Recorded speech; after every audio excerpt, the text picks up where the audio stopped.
Next बेटा हम लोग जो है वो बात करने जा रहे हैं यहाँ पर fifth point, that is photosynthetic apparatus. यानी कि प्रोकैरियोटिक सेल के अंदर जो है वो फोटोसिंथेसिस कहाँ होती है और यूकैरियोटिक सेल के अंदर कहाँ होती है। ठीक है, देखें बच्चे, हमने जो है ना वो 10th क्लास के अंदर जो है वो क्या देखा था, माइटोकॉन्ड्रिया का जो है ना वो स्ट्रक्चर देखा था बच्चे।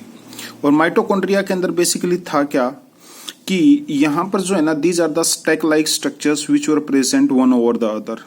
ठीक है, and these stack like structures were called thylakoid. और थाइलाकोइड के अंदर जो है ना वो हमने बात की थी कि फोटोसिंथेसिस होती है। ठीक है, यूकैरियोटिक सेल के अंदर। यदि हम बात करें प्रोकैरियोटिक सेल की, तो प्रोकैरियोटिक सेल के अंदर जो है जिस तरह से यूकैरियोटिक सेल के अंदर थाइलाकोइड मेम्ब्रेन्स होती हैं फोटोसिंथेसिस के लिए, उसी तरह से जो प्रोकैरियोटिक सेल होता है उसके अंदर कार्बोक्सिसोम, लैमेलेज या फिर क्लोरोसोम्स जो हैं वो प्रेजेंट होते हैं फोटोसिंथेसिस के लिए। ठीक है, and these are present in blue green algae, that is BGA, and GSB, that is green sulfur bacteria. Coming on next to cell organelles. Cell organelles की हमने जो है ना वो पहले भी बात की थी बच्चे, क्या कि जो यूकैरियोटिक सेल होते हैं ना, यूकैरियोटिक सेल के अंदर क्या होता है, फॉर एग्जांपल हम आगे चल करके बात करेंगे कि यूकैरियोटिक सेल के अंदर जो सेल organelles प्रेजेंट होते हैं उनके अंदर कुछ ऐसे होते हैं जिनके ऊपर दो मेम्ब्रेन जो है वो प्रेजेंट होती हैं, यानी कि जिनको हम लोग बोलेंगे यहाँ पर डबल मेम्ब्रेन स्ट्रक्चर्स। जिनके ऊपर एक मेम्ब्रेन प्रेजेंट होती है सिंगल मेम्ब्रेन स्ट्रक्चर्स। ठीक है, और एक होते हैं जिसके ऊपर मेम्ब्रेन ही नहीं होती है, that is a membranes structures. ठीक है, यूकैरियोटिक सेल के अंदर जो है वो तीनों तरह के जो हैं वो सेल ऑर्गेनलीज जो हैं वो प्रेजेंट होते हैं, कंटेन्स मेम्ब्रेन बाउंड ऑर्गेनलीज। ठीक है, लेकिन प्रोकैरियोटिक सेल के अंदर यदि हम बात करें तो साइटोप्लाज्म के अंदर जो है ना वो मेम्ब्रेन बाउंड लेस जो ऑर्गेनलीज हैं वो प्रेजेंट होंगे। For example endoplasmic reticulum, mitochondria, Golgi body, lysosomes etcetera. ठीक है, नेक्स्ट पे उसके बाद में 7th पॉइंट हम डिस्कस कर रहे हैं, दैट इज वैक्यूल। ठीक है, प्रोकैरियोटिक सेल के अंदर वैक्यूल जो हैं, ठीक है, यदि हम बात करें एक होती है सेप वैक्यूल और एक होती है बेटा गैस वैक्यूल। तो सेप वैक्यूल जो होती हैं वो एब्सेंट होती हैं, लेकिन गैस वैक्यूल जो हैं वो प्रोकैरियोटिक सेल के अंदर प्रेजेंट होती हैं। यदि हम बात करें यहाँ पर यूकैरियोटिक सेल के अंदर, यूकैरियोटिक सेल के अंदर जो है वो सेप वैक्यूल्स जो हैं वो प्लांट सेल के अंदर प्रेजेंट होती हैं, लेकिन गैस वैक्यूल्स जो हैं वो एब्सेंट होंगी। स्टार्टिंग के अंदर जब इनिशियली यहाँ पर सेल बन रहा होता है ना बेटा, उस समय तो ये गैस वैक्यूल्स जो हैं वो प्रेजेंट होती हैं, लेकिन बाद में जैसे ही सेल जो है ना वो मैच्योर होता है तो उस समय जो है वो ये गैस वैक्यूल्स जो हैं वो प्रेजेंट नहीं होती हैं, इसलिए हम बोलते हैं कि gas vacuoles are absent. Next बेटा, उसके बाद हम 8th पॉइंट जो है वो डिस्कस करें, दैट इज राइबोसोम। राइबोसोम की यदि हम बात करें ना बच्चे, तो क्या होते हैं राइबोसोम्स जो होते हैं प्रोकैरियोटिक सेल के अंदर वो 70S टाइप होते हैं, जिसकी दो सब यूनिट जो है वो 50S और 30S होती है। ठीक है, अच्छा जी, और ये राइबोसोम्स जो है वो साइटोप्लाज्म के अंदर प्रेजेंट होते हैं या फिर जो है ना वो सेल मेम्ब्रेन के साथ में जो है वो ज्वाइंट होते हैं।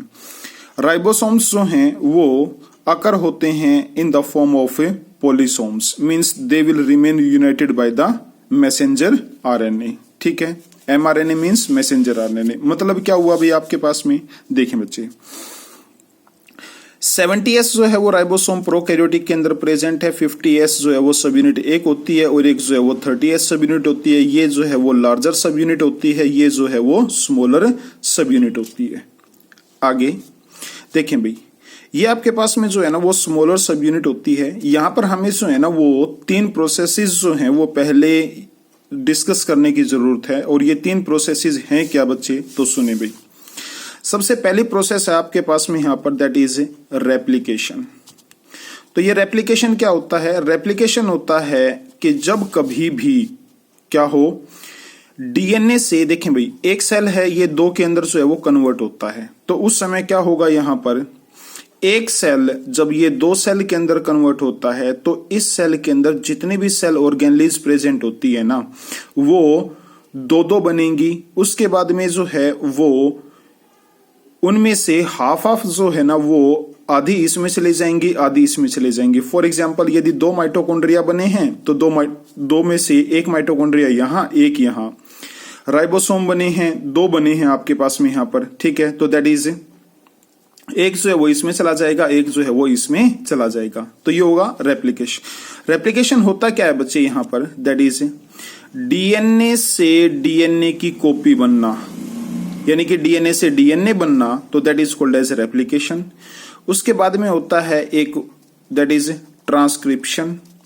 तो ट्रांसक्रिप्शन क्या होता है बच्चे यहाँ पर, दैट इज डीएनए से और मैसेंजर आरएनए का बनना, एमआरएनए का बनना, ठीक है। ये मैसेज लेकर के जाएगा कहां तक, राइबोसोम तक, कि कौन कौन से जो हैं वो सेल को प्रोटीन चाहिए, ठीक है। तो ये मैसेज लेकर के जाता है। उसके बाद में होती है यहां पर दैट इज ट्रांसलेशन, ठीक है। देखें भाई, ट्रांसक्रिप्शन जो है ना वो कहां तक लिमिटेड थी बच्चे, ट्रांसक्रिप्शन लिमिटेड थी डीएनए से मैसेंजर आरएनए का बनना, बस, ठीक है। उसके बाद में क्या होता है, दैट इज राइबोसोम के ऊपर, जिसको हम लोग लोअर क्लासेस में हमने पढ़ा था कि ribosomes are called as the protein factory. तो प्रोटीन फैक्ट्री जो है ना वो हम लोग बोलते क्यों हैं, वो इसलिए बोलते हैं कि मैसेंजर आरएनए जो है ना वो इन राइबोसोम के ऊपर जाएगा और वहां पर जाकर के जो है वो प्रोटीन का सिंथेसिस करवाएगा, ठीक है। तो दैट इज राइबोसोम्स के ऊपर मैसेंजर आरएनए की हेल्प से प्रोटीन का बनना, that is called as a translation process, ठीक है। तो सुने भी, देखें हम लोग जो है ना वो बात कर रहे थे यहां पर क्या कि जो राइबोसोम्स होते हैं प्रोकैरियोटिक सेल के अंदर, दे अकर इन द फॉर्म ऑफ पॉलीसोम्स। और पॉलीसोम्स का मतलब क्या हुआ यहां पर, दैट इज देखें भाई, ये है आपके पास में 70S राइबोसोम, ये 30S सब यूनिट है, और ये आपके पास में जो है वो 50S सब यूनिट है, ठीक है। जो मैसेंजर आरएनए होता है ना वो हमेशा जो है वो इन दोनों के साथ में जो है वो चिपका रहता है, लार्जर सब यूनिट और स्मॉलर सब यूनिट के साथ में, ठीक है। That is polysome. पॉलीसोम का मतलब क्या हुआ कि when both the units remain together, ठीक है, and they does not dissociate, that is called as polysome, ठीक है। उसके बाद यदि हम बात करें यहां पर यूकैरियोटिक सेल की, तो यूकैरियोटिक सेल के अंदर जो है वो बच्चे क्या हो रहा है यहां पर, दैट इज जो राइबोसोम्स होते हैं ना वो 80S टाइप के होते हैं। अच्छा जी, 2 सब यूनिट, एक तो 60S होती है और एक 40S होती है, ठीक है। तो देखें भाई वही सेम प्रोसीजर रहेगा। ये आपके पास में क्या है, दैट इज 40S सब यूनिट, ये क्या आपके पास में 60S सब यूनिट, और इसके अंदर क्या है, मैसेंजर आरएनए जो है वो यहां पर बीच में प्रेजेंट है, ठीक है। देखें भाई दोनों सब यूनिट जो है ना, जब कभी भी ये ट्रांसलेशन नाम की प्रोसेस होती है, यानी कि राइबोसोम के ऊपर मैसेंजर आरएनए की हेल्प से जो प्रोटीन बनते हैं, यानी कि ये जो ट्रांसलेशन प्रोसेस होती है ना, ठीक है। देखें भाई, तो ट्रांसलेशन जो प्रोसेस होती है वो बेसिकली क्या होती है बेटा यहां पर, दैट इज जब ट्रांसलेशन प्रोसेस होगी उसी टाइम पर ये दोनों राइबोसोमल यूनिट एक साथ में आएंगी, वरना ये अलग अलग रहती हैं। प्रोकैरियोटिक सेल के अंदर हमेशा एक दूसरे के साथ में रहेंगी, लेकिन यूकैरियोटिक सेल के अंदर only at the time of protein synthesis, ठीक है, ये दोनों सब यूनिट एक दूसरे के साथ में आती हैं, ठीक है। अच्छा जी, तो देखें भाई राइबोसोम्स जो हैं वो 80S टाइप के होते हैं, एक है 60S सब यूनिट और एक है 40S subunit. They are remain bounded to endoplasmic reticulum, ठीक है। अच्छा जी, या फिर न्यूक्लियर इनवेलप के साथ में। 70S ribosomes are present in organelles, polysomes are seen only during the क्या ट्रांसलेशन प्रोसेस, ठीक है। कमिंग ऑन नेक्स्ट टू, उसके बाद हम बात करेंगे बेटा यहाँ पर दैट इज साइक्लोसिस, ठीक है। तो साइक्लोसिस क्या आपके पास में यहाँ पर, दैट इज देखें बच्चे, ये आपके पास में कोई भी है ना एक सेल है, और इस सेल के अंदर जो है ना वो साइटोप्लाज्म जो है वो प्रेजेंट होता है, साइटोप्लाज्म प्रेजेंट होगा। अच्छा जी, इस साइटोप्लाज्म के अंदर जो है ना वो क्या होता है, ये साइटोप्लाज्म जो है वो कॉन्टिन्यूसली जो है वो मूव करता रहता है, ठीक है। अच्छा जी, अब और इसी चीज को हम लोग जो है ना, this continuous movement of this cytoplasm is called as a cyclosis, ठीक है। अच्छा जी, अब देखें भाई क्या होता है प्रोकैरियोटिक के अंदर जो है ना, ये जो स्ट्रीमिंग मूवमेंट होती है यानी कि जो ये जिगजैग मूवमेंट होती है साइटोप्लाज्म की, वो नहीं होती है। और यदि यूकैरियोटिक सेल की बात की जाए तो यूकैरियोटिक सेल के अंदर जो है वो स्ट्रीमिंग मूवमेंट जो है वो प्रेजेंट होती है। कमिंग ऑन नेक्स्ट टू, उसके बाद यदि हम बात करें साइटोस्केलेटल स्ट्रक्चर्स, पहले तो वर्ड को समझते हैं बच्चे। साइटोस्केलेटल, साइटो मतलब सेल, स्केलेटल मतलब सेल का जो स्केलेटन है ना, मतलब सेल का जो शेप है वो डिसाइड कौन करेगा, तो वो माइक्रोट्यूब्यूल्स एंड माइक्रोफिलामेंट्स जो हैं वो एब्सेंट होते हैं, जिसकी वजह से प्रोकैरियोटिक सेल की कोई भी एक फिक्स शेप नहीं होती है, they keep on changing their shape. आगे भी यूकैरियोटिक सेल के अंदर क्या होता है, जो ये माइक्रोट्यूब्यूल्स और माइक्रोफिलामेंट होते हैं ये प्रेजेंट होते हैं, जिसकी वजह से हम लोग जो हैं वो क्या बोलते हैं कि अलग अलग सेल की जो है वो अलग अलग शेप होती है। जैसे हमने 10th क्लास में पढ़ा था कि आरबीसी की जो शेप होती है वो बाइकॉनकेव होती है आपके पास में, डब्ल्यूबीसी की शेप जो है वो स्फेरिकल टाइप होती है, ठीक है। तो ये किसकी वजह से है, because of this microtubules and microfilaments. Coming on next to, that is sexual reproduction. Sexual reproduction की यदि हम बात करें बच्चे, तो हमने जो है ना वो लोअर क्लासेस के अंदर क्या बात की है कि हमारे पास जो है ना, जब हम लोग 5 किंगडम क्लासिफिकेशन जो आपने 9th क्लास में पढ़ा था उसके अंदर हमने बात की थी, एक तो है मोनेरा, एक होता है प्रोटिस्टा, एक होता है फंजाई, एक होता है प्लांटी और एक होता है एनिमिलिया।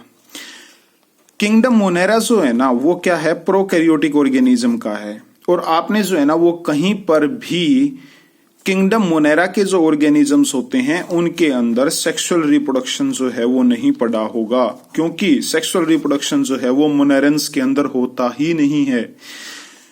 प्रोटिस्टा एक अकेला जो है, ठीक है, प्रोटिस्टा से जो है ना वो सेक्सुअल रिप्रोडक्शन जो है वो स्टार्ट होती है, फिर उसके बाद में जो है वो प्रोटिस्टा में तो प्रेजेंट है ही है, फंजाई में, प्लांटी में, एनिमिलिया सभी के अंदर जो है वो प्रेजेंट रहेगा, ठीक है।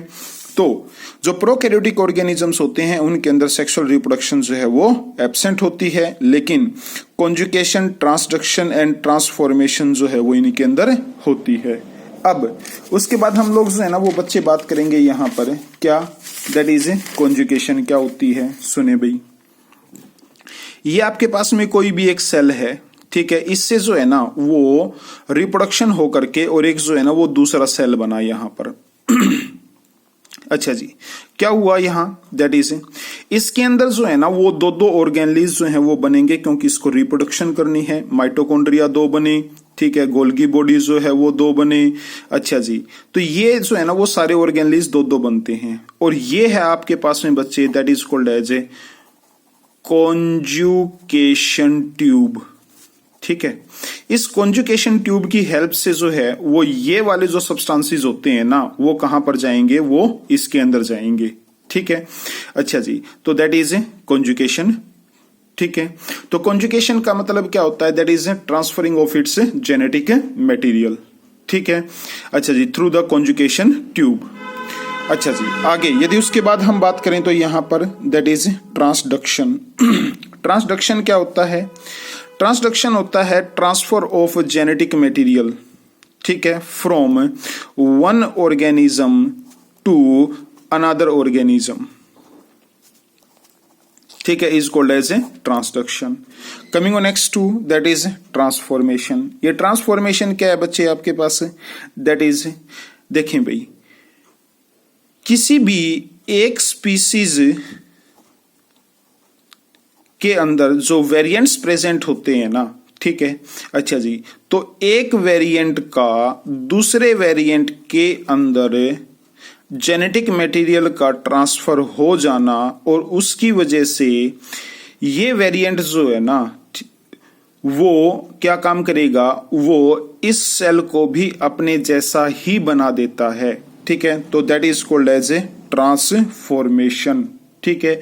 अच्छा जी, इस सेल की ट्रांसफॉर्मेशन हुई है according to the genetic material which was present in this cell, ठीक है।